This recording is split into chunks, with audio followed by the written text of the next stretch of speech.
ఏమైంది ఇవాళ బండ్లు కార్లు జోరుదారు ఉండే అంతా 10-15 రోజులకు ఒకసారి జరిగేది ఉండే 2-3 నెలలు అవుతుందంటే బాగా పెద్ద ఎత్తునే ఉన్నది, భారీ ఎత్తున జోరుగానే ఉన్నద్దా. ధర్మన్న నమస్తే.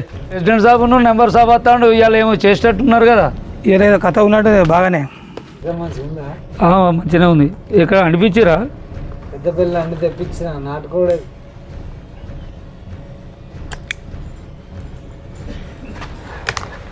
ఏం సంగతి మైపాలి, ఏం సంగతి ఊళ్ళో ఎట్లున్నది? ఇక ధర్మాన నీకు తెలియదు ఏమున్నది, ఎప్పటికీ కొత్తేనా కాదు, ఏం జరుగుతుంది, ఏం కథ, ఎవరు కనిపించలేరు ఈ మధ్యలో. పెద్ద దావత అంటే ధర్మాన పిలిచిందంటే పెద్ద దావతే కథకే ఉన్నది. ఇంత సెటప్ ఇంత కథ అంటే పెద్దగానే ఉన్నది. ఇలా మందు ఇవన్నీ పెట్టిన మరి ఇంకేమైనా ఉన్నా అదే ధర్మాన. ఇంకేం కావాలా నీకు? ఇక్కడ కూర్చుండి ఫోన్ చేస్తే వస్తాయి, మనకి ఏం కావాలో చెప్పు. అదే మరి అంత పెద్దగానే పెట్టినావు. ఇప్పుడైతే ఉన్నది తాగరాదురే ఇవి, తర్వాత చెప్పాడు ధర్మాన. ఏం సంగతి రవి, ఏమంటావు? అంతే ధర్మన్న, ఏమున్నది చూస్తాను, చేసేది జరుగుతుంది. ఇక అంతా శంకరన్న చెప్పాలి, ఇక పెద్ద మనిషి. తెలియని ఏమున్నాయి, అన్ని విషయాలు తెలిసినాయి, అన్ని ఆల్రెడీ తెలుస్తాయి. అన్ని తెలియకుండా ఏముండదు కానీ ధర్మన్నకు తెలిసే పిలిచిండు. అది మనల్ని అది చేసింది. మరి ఎవరు అప్పుడు ఎత్తలేరు, అప్పటి నుంచి వచ్చి అట్టిగానే కూర్చున్నారు. కూర్చోండి, అంతే. మీరు వచ్చారు తీసుకోరు ఇక. కానీ తీసుకో తీసుకో కానీ ధర్మన్న ఓకే రైట్ కానీ ముందు కడుతుంది. మంచి కాస్ట్లీ మందు కదా, గట్ల కడుతుంది అది. ఏం గోవర్ధన్ ఊళ్ళో ఏదో నడుస్తున్నట్టు కదా, ఏం నడుస్తుంది? నెంబర్ షాప్కు ప్రెసిడెంట్ షాప్కు తెలియని పంచాయతీలు ఉంటాయా, వాళ్ళకి తెలుసు. ప్రెసిడెంట్ షాప్ ఏంటిది, ఏం చెప్తలేరు, ఏం నడుస్తుంది అసలు? మొన్న చిన్న పంచాయతీ ఏడ చేసారు ఎక్కడ అని ఊళ్ళో లేకపోతే ఆ సందీప్ గాంధీ ఉన్నాడు, రాజు గాంధీ. సందీప్ గారు చదువుకున్నాడు, అయ్యి ఉండగానే ఆ సాఫ్ట్వేర్ నౌకరు వచ్చింది. ఇక కొడుకు తండ్రి చనిపోయిన తర్వాత వాళ్ళకు ఆస్తి పంపకాల కాడ గొడవలు జరిగినాయి. మా దగ్గరికి వచ్చినాక మేము 8 ఎకరాల భూమి ఉన్నది, అయ్యా చనిపోయాడు. ఆ 8 ఎకరాల భూమికి పెద్దోనికి సందీప్ గారికి 3 ఎకరాలు, చిన్నోనికి 5 ఎకరాలు ఇచ్చినాం. ఇచ్చి ఎందుకంటే వీడు వెనకటి నుంచి కాయ కష్టం చేసుకుని కూలీ నాలు చేసుకుని పిల్లలను పోషించుకుంటుంటాడు, దానికి ఏం లేదని 5 లక్షలు 10 లక్షలు అప్పు ఉన్నది, అది కట్టుకుంటాడని 1 ఎకరం పెద్దోనికి సందీప్ గారికి అంటే రాజు గారికి ఎక్కువ పెట్టినాం. మరి వాడు ఎట్లా బతకాలి? వాడు వాళ్ళ అయ్యా హాస్పిటల్ పడ్డప్పుడు వాడు పెద్దోడు పెట్టలేదా? పెద్దోడు అంటే ఇంటికి పెద్దోడు పెట్టుకోవాలి కదా. మరి ఇప్పుడు వీడు వెనకటి నుంచి నౌకరు చేసిండు, వీడు నౌకరు చేస్తే పైసలు కూలి పని చేసి అది కాదా, పెళ్లి కానప్పుడు వాడు లక్షలు ఇక్కడ పంపితేనే కదా వాడు చేసింది. ఇక్కడ వాడు పంపలేదా? రాజుగాడు ఏం వాడుకోలే కదా, అయ్యవకే పెట్టింది. అదే అయ్యవకే మరి పెట్టలేదని అన్నట్టు మాట్లాడుతున్నావు కదా, నువ్వు మాట చెప్పేది అట్లా చెప్తలేవు కదా నువ్వు. వెనక చూడండి వ్యవసాయం చేసిండు కాబట్టి వానికి వాడు ఏమన్నా బయట ఏమన్నా ల్యాండ్ అవే కొనుక్కున్నప్పుడు నువ్వు దాన్ని మాట్లాడాలి. కానీ నువ్వు నీ ఎకరం ఎక్కువ ఎక్కువ ఏ రకంగా పెడతావు, ఎట్లా పెడతావు? ఇప్పుడు ప్రెసిడెంట్ సాబ్ పంచాయతీ ఉడగొట్టిరా, ఏం చేసారు? అదే గా మాట మాట్లాడితే గట్లనే దాన్ని ఎన్ని ఎకరాలు సంపాదించిన 8 ఎకరాలు సంపాదించిండు. 8 ఎకరాలు ముసలోడు 8 ఎకరాలు సంపాదించిండు. 8 ఎకరాలు సంపాదించిండు. ఉన్నప్పుడు మంచిగానే ఉన్నది కుటుంబం. అయ్యే చనిపోయినాకని ఆ స్థిరాస్తుల గురించి భార్య భర్తల మాటలు విని ఒకటి గొడవలు అవుడు పంచాయతీ ఇల్లు కూడా చిన్నగా ఇచ్చేసారు. ఆ ఇల్లు భూమి 1 ఎకరం భూమి ఎక్కువ పెట్టాం, 10 లక్షలు అప్పుంటే అది చిన్న. వాడు ఆడ ఎప్పుడో ఒకసారి టైం పడుతుంది వస్తాడు, వాడు ఏడు ఉండాలి చెప్పు. నేను చెప్తాడు కరెక్ట్ చెప్పింది కూడా అక్కంచెల్లి ఉండడానికి స్థానం నా ఇల్లు శంకరాన్ని 7 మాట్లాడతావు. మరి నౌకరీ చేసిన పైసలు రాజుగానికి అయితే రావు కదా, వీనికి చిన్నోనికి కుటుంబానికి అదేనా, వీనికి చిన్నోనికి పెళ్ళి అయ్యాక పెద్దోడికి పెళ్ళి అయింది. అయినా కానీ తండ్రి మాట ఇచ్చి డబ్బులు పంపిండు, అన్ని పంపుతేనే కదా వీడు చేసిండు. వీనికి చిన్నోని పెళ్ళి వచ్చినాక వీరికి ఇప్పుడు ఏర్పడతామని అంటే వీనికి ఎక్కువ పెడతామని పెట్టావా? వాడేడు ఉండాలి. 3 ఎకరాలు ఇస్తాను నువ్వన్న లెక్కకే 3 ఎకరాలు ఇస్తావు. ఆ 3 ఎకరాలు చూసుకుంటానికి వచ్చి 7 ఉండాలి. వాడు చెప్పు ఏడుండాలంటే వానికి నెలకు 2 లక్షలు నౌకరైనా కట్టుకుంటాడు, ఏమవుతుందా? అంటే ఇప్పుడు ప్రస్తుతం పెద్ద మనిషికి ఎరక పంచాయతీ నంబర్ షాప్ కు కథ గమ్మతే ఉన్నది. పంచాయతీకి వాళ్ళకి అది ఇక విషయం ఏంటంటే మాట్లాడారు ఎక్కించినంత మాత్రం 10 లక్షలు అప్పే ఎత్తివి అది ఉన్న వాల్యూ 5 లక్షలు 6 లక్షలు ఉన్నదట. పంచాయతీ అయిపోయిందా మరి ఇంకేమైనా ఉంది? చిన్నోడికి రాజధానికి ఏం మిగిలింది ఆడ? 30-40 లక్షలు ఉన్నది ఎకరాన్ని 5 లక్షలకు అంత అప్పు పడుతుంది. 30-40 లక్షలు అంటే ఇప్పుడు పంచాయతీ ఎక్కడిది? నువ్వు ఇస్తావా అనే పైసలు మరి మరి ఇప్పుడు అయింది ఆయన గది మాట మాట్లాడి ఇది మాట అట్లే ఉన్నది. ఇంకేమైనా ఉన్నాయా దాని పంచాయతీ? ఇప్పుడు దగ్గరికి వచ్చిందా కొలిక్కి వచ్చిందా ఏమైనా కాగితాలు రాసిరా? కొరికి రాలేదు ఇంకా అది అట్నే ఉన్నది సంగతి. నాకు తెలిసి రేపు ఎల్లుండో రాత్రి అన్నాడు తెలిసింది మరి. వాయిదా వేసారు చేసినాం కానీ ఇంకా పూర్తిగా సరే అని ఒప్పుకోలేక అంతా ప్రెసిడెంట్ సాబు మైపాల్ అన్న దగ్గర అన్నదమ్ములు అయినాక కలవరా నెంబర్ సాబు చెప్పాను. అంతే అంతే కలుతుడే చేయాలి. అన్నదమ్ములు అయినాక కలుస్తారు. దగ్గర అయిపోయినట్టే ఒక 1 లక్ష అప్పుతోటే అటు ఇటు. ఏదో కలిపే అన్నదమ్ములు అంటేనే పంచాయతీ ఉంటది, అన్నదమ్ములు అంటేనే కథలు. నాకు మాత్రం లేదా అని అన్నదమ్ములు వాళ్ళు ఒక్క తండ్రికి పుట్టిన వాళ్ళు కలవద్దని ఉంటుందా? నేనేమనుకుంటానంటే ఆ ఇల్లు చిన్నోనికి అయినా కానీ పెద్దోనికి ఎడ్ల గుడిసి అడుగు 4 గుంటలు ఇచ్చి చేద్దామన్న అభిప్రాయం. ఏడుకోకాడికి ఒడగొడదాం మనకు వచ్చేది లక్ష అటు ఇటు చేసి అప్పు చిన్నోనికే నువ్వు అన్నట్టు అప్పు చిన్నోనికే కానీ వీనికి ఎట్లా అడుగు గుడిసే 4 గుంటలు మొత్తానికైతే కలిపే ప్రయత్నం అట్లయితే చేసుడే అయిపోద్దా రేపు కాగితాలు అట్లయితే కాగితాలు ఇల్లు అడుకు వానికి ఎట్లా గుడిసిస్తే అన్నదమ్ములు కలిసే ప్రయత్నం చేయరు జరా అని కూడా ఊళ్ళో ఇల్లు కట్టుకోవడానికి జాగుండా ఉండద్దా? మీరు అన్నది కూడా పద్ధతి ఉన్నది, మైపాల్ అన్న కూడా పద్ధతి ఉన్నది. ఇచ్చినప్పుడు ఉండాలి కదా కలిసి కలిపే ప్రయత్నం చేయరు. ఏంటంటే కూలీ వ్యవసాయం చేసేటోళ్ళకి అంత పెద్ద సాఫ్ట్వేర్ నౌకరీ నెలకు 2 లక్షలు ఆని వర్షంలో కొద్దిగా ఆలోచించడం అన్యాయం చేయాలి. ఆయన కష్టం ఆయనకున్నది, ఈ పెద్ద కష్టం పెద్దకున్నది. ఏదో ఒకటి చేసి అన్నదమ్ములను కలిపే ప్రయత్నం చెప్తాను. మొత్తానికి అయితే రేపు ఎల్లుండే తెగు ప్రెసిడెంట్ ఉండే నెంబర్ ఉండే ఇటు మైపాల్ ఉండే అటు మీరు అంత ఉంటారు ఓడగొడతారు మీరు. అట్లనే అంత దూరం దాకా తీసుకోపోలేదు. ఇక దాన్ని అట్నే ఉంచాలని చెప్పాను, ఇట్లా పిలిచిరని చెప్పాను, ధర్మస్థానం రారే అని చెప్పాను. శంకరన్న అనగానే మరి పోదంపారు అన్న వాళ్ళు ఇక్కడికి వచ్చే వరకు మైపాల్ ఉండే, ఇరాన్ ఉండే, గోవర్ధన్ ఉండే, ఇక్కడికి వచ్చి మేము కూర్చున్నాం. ఇట్లా బుధవారం నాటేసినావా? ఎక్కడ వేసినా దున్నేది రాజుగాడే కదా, ఎక్కడ ఇంకా నాటేయలే. అటు నీళ్ళు తక్కువ ఉంటాయి కదా, మరి తొందరగా దున్ని నాటేస్తే మళ్ళీ తర్వాత నీళ్ళు వెళ్ళాయి కదా నీకు. అదే దుంతలేడు దున్నాలి, అదే రాజుగాడే దున్నేటోడే. ఇప్పుడు ఈ పంచాయతీలు ఉన్న రాజుగాడేనా నీ దున్నేది? రాజుగాడే దున్నేది. వాడు ఇప్పుడు ఈ పంచాయతీరక వచ్చి ఎప్పుడు నీకు దున్తాడు? నువ్వు ఎన్న నాటేస్తావు, మళ్ళీ వెనకకు నీకు నీళ్ళు వెళ్ళాయి. మళ్ళీ రేపు పంచాయతీ అయిపోయినాక వానికే 6 ఎకరాలు వచ్చే, 6 ఎకరాలు దున్నుకొని నాటేసుకొని నీకు ఎక్కడ వస్తాడే? ఏం చేయాలి? వాడు ఎట్లా నా నాటిడిచి పెట్టుకొని నీకు అత్తనా? నాది నాట అయినాక కంప్లీట్ అయినాక నీకు అత్తా. అంటే ఇప్పుడు ఇక్కడ 4 ఎకరాలు పెండింగ్ ఉన్నట్టే. వదులుకుందామంటే ఆ ఏరియాకు ఆన్ బండి తప్ప వేరే బండి వదులుతున్నది. మరి ఏం చేయాలి తర్వాత నేను? ఇప్పుడు ఏంటంటే వాడు నాట అయ్యాక నీకు రాడు, వాని పంచాయతీ తెంపినావు అయిపోయింది, నీకెక్కడ వస్తాడా? ఇక రేపు అయితే అయిపోతుంది. ఇక రేపు అయితే కంప్లీట్ ఇక పంచాయతీ కథ అయితే ఎల్లుండి నుంచి స్టార్ట్ అవుతాడు దున్నుడు. ఎట్లా వస్తాడా? పంచాయతీ అయినాక అయిపోయినాక వాడు 6 ఎకరాలు ఆడు నాటేసుకుంటాడు, నీకెందుకు వస్తాడు? వాడిని అయిపోయాక నీకు రాడు. అంతే ధర్మాలు చెప్పి అవునా కాదా? వ్యవసాయం ఆయన 6 ఎకరాలు నాటాయాక వస్తాడా? మరి ఫోన్ చేస్తా రాజుగాని చేసి మరి ఎప్పుడు దున్నుతావు, మరి నీళ్ళు వస్తాను. 6 ఎకరాలు వాడు దున్నుకొని నీకు ఎప్పుడు వస్తాడు, నీకు ఎప్పుడు చేస్తాడు? ఈ పసలు వాడిని బతిలాడతావు. సరే రాకపోతే ఎవరు బతిలాడాలి, దున్నించుకోవాలి, ఏం చేస్తాం తర్వాత? సరే ఈ పసలు వాడిని బతిలాడతావు, ఈ పసలకు వస్తాడు, మళ్ళీ పసలకు వాడిని బతిలాడతావు. నువ్వు గంత మేలు చేసిన వాడినే ఈ పసలు బతిలాడితే వస్తాడు అంటాను. నీకు మళ్ళీ పసలకు మళ్ళీ ఎవరు రావాలి? ఆలోచించు ఒకసారి. నువ్వు నీకు పైసలు ఇచ్చినా కూడా మళ్ళీ పైసలు ఎవరు దొరకాలి నీకు?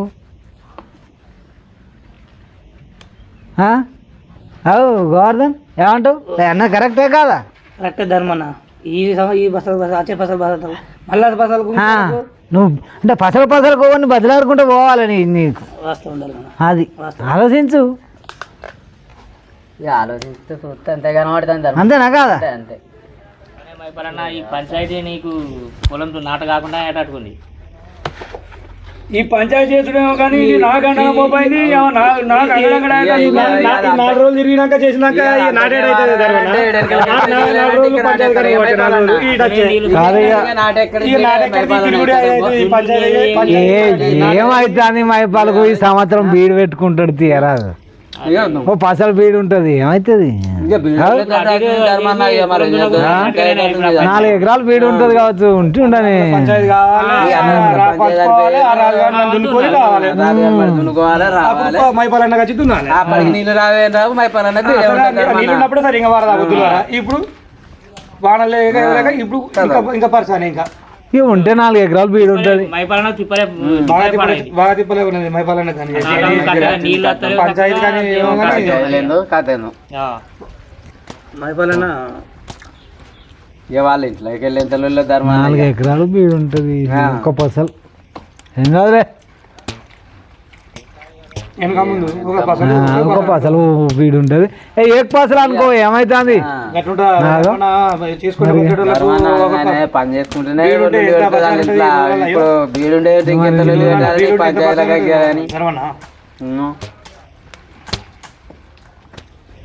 ఏం సంగతి ప్రెసిడెంట్ సాబ్ చెప్పు ధర్మన్న. ఏం సంగతి నీ సంగతి ఏంటి నీకు 2 ఎకరాలు ఉన్నాయి కదా అటు ఉన్నది మరి దానికి తువ్వ లేనట్టు తెలుసు నాకైతే ఇలా వెళ్ళిపోతా సందీప్ దాంట్లోకి వెళ్ళిపోతాను నేను. ఇలా వెళ్ళిపోతాను రేపు పంచాయతీ తెగుద్ది తెగినాక రాజు కనుక వస్తుంది నువ్వు తువ్వ వాడిని నేను ఓనిస్తాడా ఎందుకు అని పోతానే ఎట్లా ఓనిస్తాడా నువ్వు ఇవాళ నువ్వు సందీప్ గారికి సపోర్ట్ మాట్లాడుతావు రాజుగారు నిన్ను ఎట్లా ఓనిస్తాడు అవునా గవర్నమెంట్ ఇప్పుడు అదే విషయానికి మాట్లాడుతున్నాం. పెద్దోడు మావాడు పాప నౌకరాన్ని నువ్వు అందుకు మాట్లాడినావు రేపు అన్నదమ్ములు పంచుకున్నాం కాదు రాజుగానికి వస్తుంది ఆ రాజుగాని ఎట్లా కొనిస్తాడే పెద్ద మనిషి వానికి ఎంత మంట ఉండాలి నీ మీద ఇంత మంట అది కూడా ధర్మన్న చెప్పినట్టు అవునా ఉంటుంది.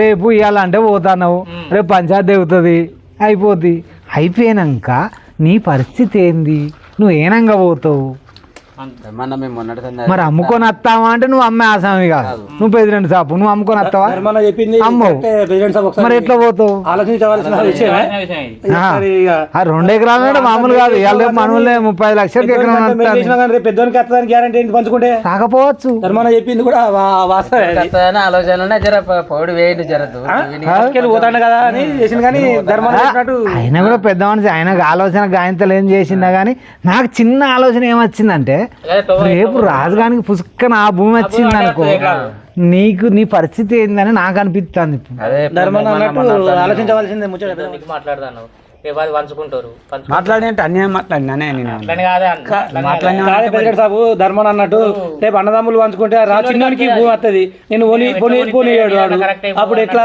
ఒకసారి ఆలోచించు ధర్మన్న చెప్పింది కరెక్టే కదా ఒకసారి చెప్పినట్టు నిజమే ఇది నేను మొన్నటి నీకు కంటనే ఉన్నా చిన్న ఇన్ని రోజులు పెద్దోడు అనుకున్నాడు నేను మొన్న ధర్మన్న అన్నట్టు అది నిజమే నువ్వు ఆలోచించదలిచిన విషయం ఇది లేకపోతే నీకు రాను బాగా ఇబ్బంది అవుతుంది రాజుగాడు ఒక వచ్చింది అనుకో సందీప్ గారు అటు పోయింది అనుకో రాజుగారికి వస్తే మాత్రం నీకు తిప్పలా బాగా పెద్ద సందీప్ పైకే ఉంటది కాదే నా దిక్కు ఇవాళ రేపు ఇంటికాడ అంటే పై దిక్కు పెట్టుకుంటాం పెద్దోడు మీదకి ఉండాలి చిన్నోడికి కిందికి ఉండాలి అంటాం పొలం కాడే ఉన్నదా పొలం కాడ అవన్నీ ఉంటాయా విషయం ఉన్నాయా పొలం కాడ అదే మనం అన్నా కానీ అది ఇప్పుడు మీరు అన్న వాళ్ళ మాకు కూడా తాడు తట్టింది మరి ఆయన అన్ని ఆలోచించే వ్యక్తే ఆలోచిస్తాను కానీ అప్పుడు అట్లా ఆలోచించాలి ఇల్లు కాడ కదా పెద్దోనికి పైకి వస్తుంది పెద్ద అది ఇల్లు కాడ ముచ్చట మనం ఇండ్ల కాడ ముచ్చట అట్లా మాట్లాడుతున్నాం వేరే ఉంటది పొలం కాడ వేరే వేరే ఉంటది ధర్మన్న అన్నట్టు ఆలోచించవలసిందే ప్రెసిడెంట్ సాబ్ కొంచెం చెప్పలేము సరే కానీ ఆలోచించుకుంటే మీకే ఆలోచించి ఒకసారి చూడు చేయాలి ఇక ఆలోచన ప్రకారంగానే ఇక బాధపడకు నువ్వు ధర్మాన్ని అన్నాడు ఎట్లా దొన్నితాడు బాధపడకను ఎందుకు బాధపడతా భయపడడా ధర్మాన ఉండే దొన్ని దగ్గర ఉండే జర కానీ వాళ్ళ లేకపోతే ఇంట్లో లొల్లి అవుతుంది పరిచయం అవుతుంది పంచాయతీలో కొట్టి తిరిగిండని చెప్పని ఈ శంకర్ అన్నది మైపాలన్న ఈ పంచాయతీ చేసి కాబట్టి మైపాలన్న లొల్లి ఉన్నట్టుంది ఇంట్లో అవు గౌరదన్న ఏం లేదు ధర్మన్న లేడా ధర్మన్న చూసుకుంటాడు ఏం కాదు మైపాలన్న బాపడకు ధర్మన్న లేడా ధర్మన్న చూసుకుంటాడు కానీ ఎందుకు డీలా అయిపోయాను మొత్తం నేను లేనా నీకు ఎందుకు బాధ చేద్దాం తీ పరేషాన్ కాదు ఇక ధర్మాన్ని ఉండంగా శంకరన్న ఎందుకు అవుతావు నారాజు పడకి తీసుకొస్తా అన్న ఈ ఆలోచన నాకు రాలే వాడు ఇస్తా అన్నాడు తవ్విస్తా అన్నాడు ఎందుకులే మనం కలిసిపోతున్నాం కదా ఎందుకు తీసుకున్నాడు అని సపరేట్గా కానీ ఇప్పుడు చిన్నోనికి వస్తుందన్న వరకు నాకు ఇరుకుటంలో పడ్డావు వాడు ఇక శంకరన్నకు రంది తలిగింది ఇక మీరే దిక్కు అని అన్నట్టుకి పెద్ద మనిషి అవ్వాలంటే ధర్మాన్ని అన్నట్టు ఆదరిస్తాడు ఈ ధర్మాన్ని నువ్వే చూడేసి ఏదో ఒకటి బయటపడేయి ధర్మన్న ఉన్నాడుగా ధర్మన్న ధర్మన్న ఇక ధర్మన్న పెద్ద మనిషి ఏదో ఒకటి ధర్మన్న ఎత్తాడు శంకరన్న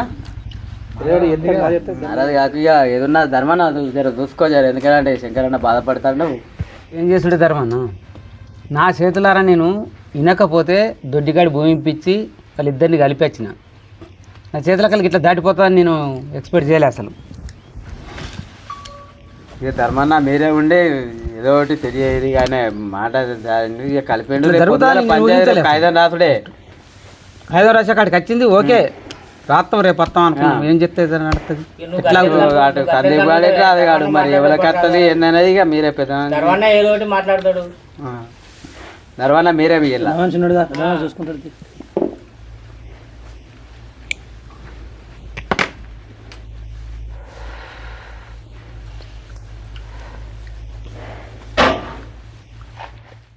పెద్దోని సందీప్ గారి నంబర్ చెప్పు మాట్లాడతా 99482898 ఓకే ఓకే నాది హలో సందీప్ నమస్తే నమస్తే ఏడున్నావు ఆఫీస్లో ఉన్నావు మాట్లాడన్నా తర్వాత చేయాలన్నా మీరు అట్లా అంటారు అన్న ఒక 2 minutes ధర్మన్న బయటకు వస్తున్నా ఒక 2 minutes ఓకే ఓకే అన్న అన్న చెప్పండి అన్న బయటకు వచ్చేసి ఏమైంది మొన్న మీద ఏదో అన్నదమ్ముల పంచాయతీ ఉన్నదటగా అన్న చిన్న మీకు తెలియదు ఏముందన్న నాన్న చనిపోయిన తర్వాత ల్యాండ్ కోసం ఇష్యూ తమ్ముడితోటి కొద్దిగా గొడవ జరిగింది మన పెద్ద మనిషి ప్రెసిడెంట్ షాప్ ఉండి మాట్లాడిండు అది కొద్దిగా క్లియర్ అయిపోయినట్టే ఇక వానికి 3 ఎకరాల భూమి ఇవ్వమని అన్నాడు నాకు గొడ్ల కొట్టం కలిపి ఇచ్చిర్రు ఇల్లానికే ఇచ్చిర్రు తప్పు అన్ని కట్టుకోమన్నారు రేపు మాకు పంచాయతీ అయిపోయినట్టే అన్నయ్య నేను కూడా తమ్ముడికి సరే పోనీకి మన తమ్ముడే కదా అనుకున్నా అయిపోయినట్టేనా ఏదో రేపో మాపో కాగితాలు రాసుకుంటారు అని తెలిసింది నాకు అన్న అయిపోయింది అన్నయ్య మన తమ్ముడే కదా అన్న చేసుకోవాలి నీ తమ్ముడు నిజమే అయితే నా ఉద్దేశం ఎట్లుండే అంటే ఒక్క తండ్రి పుట్టిన 2 అన్నదమ్ములు కదా నువ్వైతే కష్టపడి చదివినావు చిన్నప్పటి నుంచి నాకు కూడా తెలుసు నువ్వు ఎంత కష్టపడి చదివినావో నా ఉద్దేశం ఎట్లుండే అంటే నీకు కూడా సగం రానుండే ఓ కాదంటే 1 ఎకరం ఎక్కువ ఇచ్చిరంటే సరే పోనీలే అనుకుందాం 3 ఎకరాలు ఎక్కువ ఇచ్చిరు నీకు 3 వానికి 6 అంటే నీ 3 ఎకరాలు పోయినట్టే మన ఊళ్ళో దాదాపు నీకు రేటు తెలియదు కావచ్చు మేబీ మన ఊళ్ళో 35 లక్షలు 40 లక్షలకు ఎకరం నడుస్తుంది అయితే అన్న మన శంకర్ అన్నే ఉండి ప్రెసిడెంట్ షాప్ అయిననే ఉండి మన వాళ్ళే కదా ఇచ్చేసే ఏమైతుంది మీ తమ్ముడు నువ్వు కాకపోతే వాళ్ళు చూసుకుంటాను అన్నాడు కానీ వాస్తవంగా మా భార్య కూడా లొల్లి పెడతానన్న ఏమన్నా అర్థమైతలేదు అసలు ఎవరికి చెప్పుకోవాలి ఇప్పుడు అంత పంచాయతీ అయిపోయింది నేను ఏం చెప్పుకోవాలి ఎవరికి చెప్పుకోవాలి తెలుస్తలేదు అన్నారు నాకు ఒక్క చిన్న ఫోన్ కాల్ కొడితే ఆ శంకరే మీ పెద్ద మనిషి ఆ శంకరేకే నేను చెప్తూ కదా సరిసగం చేయాలి ఇట్లుంటుంది పరిస్థితి వాడు చిన్నప్పటి నుంచి కష్టపడి చదువుకున్నాడు వాని బాధలు ఏందో వానికి తెలిసి వీడు అయ్యవ దగ్గర ఉన్నాడు తినుకుంటా అయ్యవతో వ్యవసాయం చేసుకుంటున్నాడు చిన్నోడు వానికి బాధ అనేది ఇప్పటి వరకు తెలియలేదు వీడు ఎక్కడనో వండుకుంటా తల్లిదండ్రికి దూరం ఉండి ఎక్కడనో కష్టపడి చదివి ఇవాళ నౌకరు వచ్చిందా నువ్వు ఈ ప్రకారంగా చేయాలని శంకరేకి నేను కూడా చెప్తూ కదా అన్న అదే గాని అటు కొద్దిగా అటు మైపాల్ అన్న ఉన్నాడు అన్న కూడా కొంచెం తమ్ముందికి వచ్చిండు ఎంతసేపు ఇదేంది అదేంది అని చెప్పి మాట్లాడిండు అన్న కొంచెం నేను కూడా నా మనసులో కూడా అదే ఉన్నదన్న వాడెట్లా పుట్టిండో నేను గట్లనే పుట్టినా వాడెట్లా పెరిగిండో నేను గట్లనే పెరిగినన్నా కాకపోతే నేనేదో కిందో మీద ఉపవాసం ఉండి చదువుకున్నా వాస్తవంగా నేను అదే అదే అదే డబ్బులు పంపించకున్నా ఇప్పుడేమో మొత్తం నేనే అది చేసిన ఇది చేసిన అని చెప్పి నన్ను ఎట్టకు ఏదో ఉన్న ఇప్పుడు నాకు ఏదో ఉద్యోగం ఉన్నంత మాత్రాన నా భార్య పిల్లలు ఉన్నారు కదా అన్న, మా ఇద్దరికి రోజు రోజు సమస్య. నువ్వు ఏం తీసుకొచ్చినావు నా భార్య అంటే నేను ఏం చెప్పుకోవాలి, అటేమో మైపాలని నిన్నలేదు. నాకు అర్థం అయితే లేదన్న, ఎవరికి చెప్పుకోలేదో తెలుస్తలేదు. ఇప్పుడు ఏం చేస్తే ఎట్లయితే బాగుంటుందో అర్థం ఇప్పుడు అయితే. మీ భార్య అన్న దానిలో కూడా అర్థం ఉంది.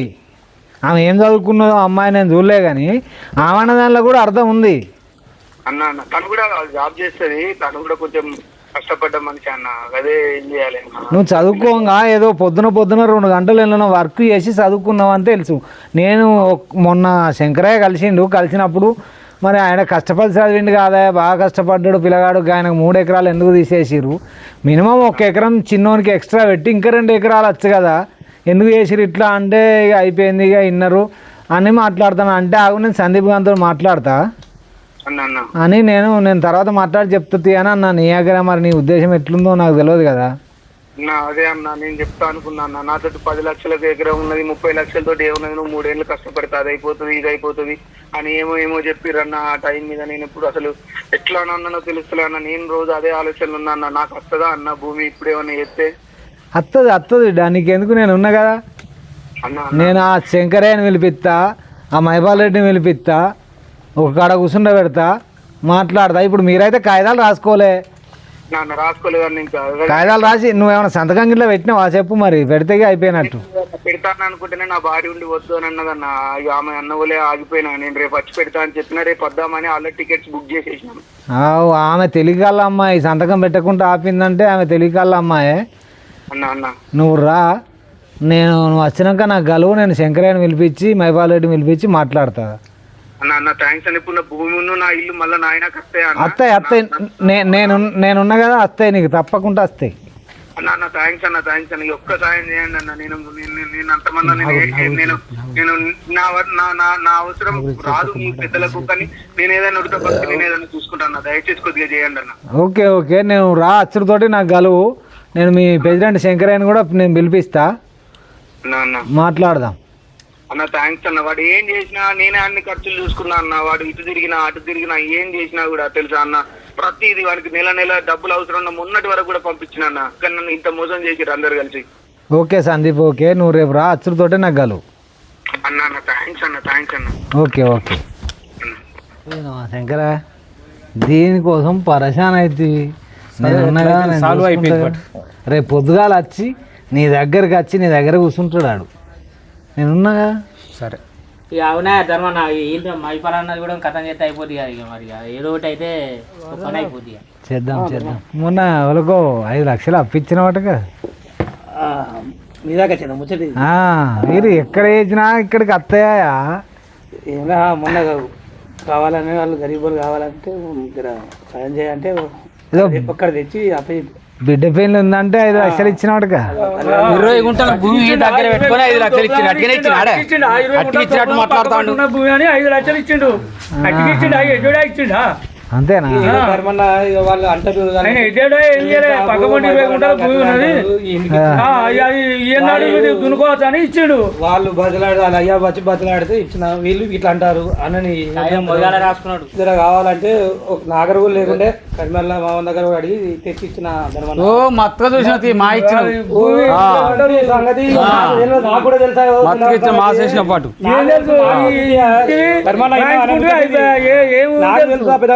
ఏమంటారు తెలుసా, మనకు రంగయ్య పానం పోతుందంటే 2 లక్షలు ఇవ్వలేదు, ఇలా వాళ్ళకి 5 లక్షలు ఇచ్చిరంటాడు. వాళ్ళు నాకు మైపాలన్న సంగతి పెద్దవాళ్ళ సంగతి నాకు అందరి సంగతి దొరికేది. అయ్యో అది మా సంగతి. నువ్వు ఇచ్చినావు, నువ్వు అయితే అటుకేలేగా ముందుగా భూమి రాయించుకుని వాళ్ళు అయ్యాక బతిలాడారు, నేను ఇచ్చేసిన, నేను ఏమి ఇచ్చిన. ఇక మీరే చెప్పాలి, మీరే చెప్పాలి మాకు. ఆయన పెద్ద మనిషి మాట్లాడినా ఇంత మైపాలన్న కూడా మాట్లాడితే అయిపోద్ది కదా. ఇక మళ్ళీ ఈయన ఒక్కరిని కూడా కొద్దిగా రందికి పెట్టుడు ఇక ధర్మాన నేనేం పాపం చేసిన మాట్లాడతాడు ఆయనతో. నాది కూడా ఉడగొడితే అయిపోదు కదా. నీకు అంతమంది నా ద్వారా నీకు ఏం పని చేయలేనా? మాట్లాడతా నీది కూడా ఉడగొడతా ఇప్పుడు. కానీ ఓడగొట్టుగా బాబు. 970 130 370. ఓకే వచ్చింది.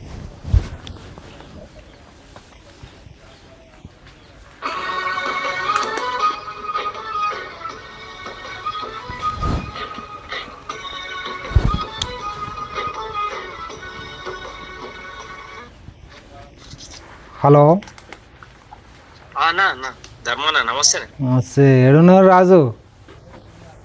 అన్న పొలంలో గడ్డి కొత్తున్నా అన్న. చెప్పురా అన్న అన్న పని అన్న. ఏదో మీ పంచాయతీ నడుతుందట కదా? అవునా అన్న, రమ్మంటారా అన్న ఇంటి దాకా? నేను మాట్లాడదా అయిపోయిందా పంచాయతీ మరి? అది లేదన్న, ఇక కొసకు వచ్చినట్టే పెద్ద మనుషులు అందరూ దాదాపుగా దాన్ని కొలిక్కి తెచ్చిర్రు అన్న. మన మైపాలని ఉన్నారు కదా, మాట్లాడినరు అన్న. ఏం చేసిరు మరి? అది ఏముందన్న, ఇప్పుడు మనకు చిన్న పంజలు కష్టపడతారు అన్నట్టు మైపాలన్న మన గురించి మాట్లాడి మనకు 6 ఎకరాల భూమిను 4 లక్షలు అప్పేసి మనము కన్నా అన్నకు 3 ఎకరాలు చేస్తానన్నట్టు ఓకే చేసిర్రు అన్న పెద్ద మనుషులు అందరు కలిసి. ఓహో, మీ అన్నకు 3 ఎకరాలు చేసిర్రు, నీకు 6 ఎకరాలు చేసిర్రు. మరి నేను ఊళ్ళో ఉన్నా, నాకు ఒక్క మాట చెప్తే వాడు నౌకరే, వాని పిల్లం నౌకరే, వానికి నెలకు 3 లక్షల రూపాయలు వస్తాయి. నీకేమొస్తాయిరా? వ్యవసాయంలో ఏమన్నా వస్తుందా? ఇక అన్న పెద్ద మనుషులు మనకు ఉన్నారని నేను దాన్ని ఏం చేయలేకపోయాను. కాదు, ఒక పెద్ద మనుషులు చెప్పినట్టు వినాల్సి వచ్చింది అన్న. నేను అసలు మీకు చెప్దాం అనుకున్నా అన్న, మీరు మీ ఇంత పెద్ద ముచ్చట ఇంత జరిగినా కూడా మీకు ఎప్పుడు పొరపాటే అన్న. ఒక మాట ఆలోచించు, రేపు వానికి నెల వస్తాయి. మనకి నెల నాడు పుట్ట మీద పెట్టినట్టు 2 లక్షలు 1,50,000 వస్తాయి. నీకేమవుతుంది? నువ్వు 6 నెలలు మన్ను తిని మన్ను బుక్కితే నీకు అది దేవుడు కరుణించగా వర్షాలు అదో ఏదో వస్తే నీ పంట చేతికి రాకపోతే నువ్వు మళ్ళీ అప్పుల పాలవుడే. మళ్ళీ మీదికి వెళ్ళి నీకు 4 లక్షలు అప్పేసిరు. ఇంకా పెద్ద మనుషులు చేసిన దానికి నాకు ఏం తెలియకుండా ఒప్పుకున్నా నేను. నాకు ఒక్క మాట చెప్తే వానికి నీకు అప్పు లేకుండా చేస్తు కదా, నేను నీకు అప్పు లేకుండా చేస్తూ మాట్లాడుతూ కదా. మైపాల్ ఎవరు నేను మాట్లాడపోదునా? ఇక అన్న మైపాల్ అన్న వాళ్ళకు మనతో కొంచెం దగ్గర ఉన్నాడు కాబట్టి ఆయన మాట వినాల్సి వచ్చింది అన్న. అదే కానీ ఇలా నీకు 4 లక్షల మీద పడే 4 లక్షలు కట్టానంటే నువ్వు 2-3 పైసలు కష్టపడి వాతావరణం అనుకూలిస్తే నీకు పంట చేతికి వస్తే నేను 4 లక్షలు తీరుతాయి. లేదంటే మళ్ళీ ఇంకా 4 8 లక్షలు అప్పు అవుతావు నువ్వు. అన్న నిజమే అన్న, నేను ఇవన్నీ ఆలోచించలేదన్న. నేను అసలు వాళ్ళు చెప్పిన దానికే కట్టుబడి నేను ఏంటంటే కట్టం చేసుకుంటున్నా అన్న. ఏదో పని చేసుకుంటే అదే వాళ్ళు చెప్పిన దానికి ప్రకారం వినుకుంటున్నా అంతే. అదే నేను చిన్నప్పుడు సార్ చూస్తాను, ఏమన్నా కష్టమే చెప్తాను. వాడేంద్రా, వాడు సిటీలో ఉన్నాడు, చదువుకున్నాడు, వానికి రేపు ఏసీలో కూర్చుంటాడు, 1,50,000 జీతం వస్తుంది. నువ్వు ఇంటికాడ ఒక్క 2 గంటలు కూర్చో, నీకు నడుతుందా? నడవదన్న. మా భార్య కూడా అదే మొత్తుకున్నదన్న, నువ్వు ఇట్లా చేసినా అట్లా చేసినావు మళ్ళీ అప్పు ఎందుకు తెచ్చుకుంటాను, మీదికి లెక్కని చెల్లి తెచ్చి కడతావు, నువ్వు చేసే కట్టడానికి ఇంకా చేసేదే ఉత్సవం పని, కష్టం పని, దాని ప్రకారం నువ్వు ఎట్లా కడతావని ఒప్పుకొని వచ్చిన నాతో అదే లొల్లి పెట్టిందన్న మా భార్య కూడా. లొల్లి పెట్టరా? చెప్పుకోలేక సపడే ఊకున్నా. ఓకే, లొల్లి పెడతారు. నీకు 4 లక్షలు అంటే మామూలు కాదు. 4 లక్షలు అప్పు కట్టాలంటే నీకు నెలకు దాదాపు 1,00,000 రూపాయలు, సంవత్సరానికి 1,00,000 రూపాయల మిత్తి అవుతుంది. ఎక్కడన్నా ఆ మిత్తికి కూడా సరిపోయేటట్లే అన్న. మీరు చెప్పినట్టు నేను ఎవరిని విచారం చేయలేదు. ఇక నేను అంత ఎటు కాకుండా అయిపోయిందన్న. చిన్నప్పటి నుంచి కష్టమైనా నాకు. ఆలోచించు. నేను మైపాల్ రెడ్డిని పిలిపిస్తా, మాట్లాడదాం. రేపు పొద్దున నా దగ్గర నేను మైపాల్ని కూడా పిలిపిస్తా, కూర్చుని మాట్లాడదాం. రేపు పొద్దున రా. ఇప్పుడు మరి మనకు దీని మళ్ళీ ఇప్పుడు ఆల్రెడీ కొలిక్కి వచ్చింది కదా అన్న. దీన్ని మళ్ళీ అనేది ఓకే చేసిరు కదా పెద్ద మనుషులు. మరి మైపాలని చెప్తింటాడా మరి? దాని ప్రకారం ఏమైనా మాట్లాడట్టురా ఆలోచనతోనే ఉంటాను నేను. నువ్వైతే కాగితాలు రాయాలి, సంతకం పెట్టుకోలే. సంతకాలు అయితే పెట్టుకోలే కదా. మరి పెట్టుకున్నప్పుడు ఇంకేం కాలే కదా. నీకెందుకు, నేను ఉన్నా కదా. నేను మైపాలను పిలిపిస్తా, కూర్చుండ పెడతా. పొద్దుగాల మనం ముగ్గురం ఒక్కసారి కలిసి మాట్లాడుకున్నాక ఏం చేద్దాం, ఎట్లా పోదాం ఫర్దర్గా తర్వాత ఆలోచిద్దాం. నీకెందుకు బాధ? ఇప్పుడు వాళ్ళ దిక్కు ప్రెసిడెంట్ ఉన్నాడు అన్న, మా అన్న దిక్కు. ఆయన కొంచెం వాళ్ళ ఇల్లు దగ్గర ఉన్నారు కాబట్టి, ఆయన పొలం పక్క పట్టున్నాడు కాబట్టి ఆయన చెప్పినట్టు ఇక మేము వినాల్సి వచ్చింది అన్న. నేను చిన్నప్పటి నుంచి మేము కూడా చూస్తాను అన్న, ఊరు ఏ కష్టం ఉన్నా వీళ్ళు పట్టుకొని తిరిగేది, నేను చేసేది, నేను అన్ని చేసేది. ఈ అప్పేసుడు కరెక్ట్ కాదని మా భార్య కూడా మొత్తుకుంటుంది. మరి మొత్తుకోదా? ఎవరైనా అడుగుతారు. రేపు నా ఎవ్వల భార్య ఉన్నా ఆ ప్లేస్లో అడుగుతారు. ఆ ప్రెసిడెంట్ తోటి కూడా నేను మాట్లాడతా. నేను తర్వాత మాట్లాడతా ప్రెసిడెంట్ తోటి. నువ్వు అత్తే మైపాలను మనం కూర్చొని మాట్లాడినాక దాన్ని మళ్ళీ వేరే చేద్దాం. నేను కలుతాను, నేను వచ్చి ఈరోజు సాయంత్రం కలుతాను తప్పకుండా. సరే మంచిది. ఏమైంది మైపాల్? ఎంతసేపు దీన్ని నువ్వు సాగదెత్తిరి ఆగం చేతిరి మైపాల్ పెగ్గు తాగన్నా ఇక పెగ్గు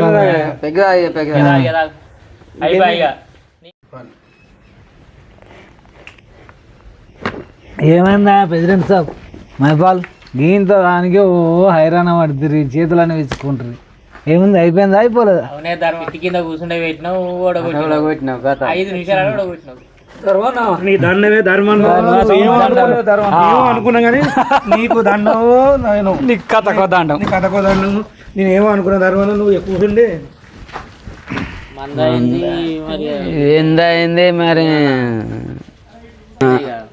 మరి మందైంది ఏందైంది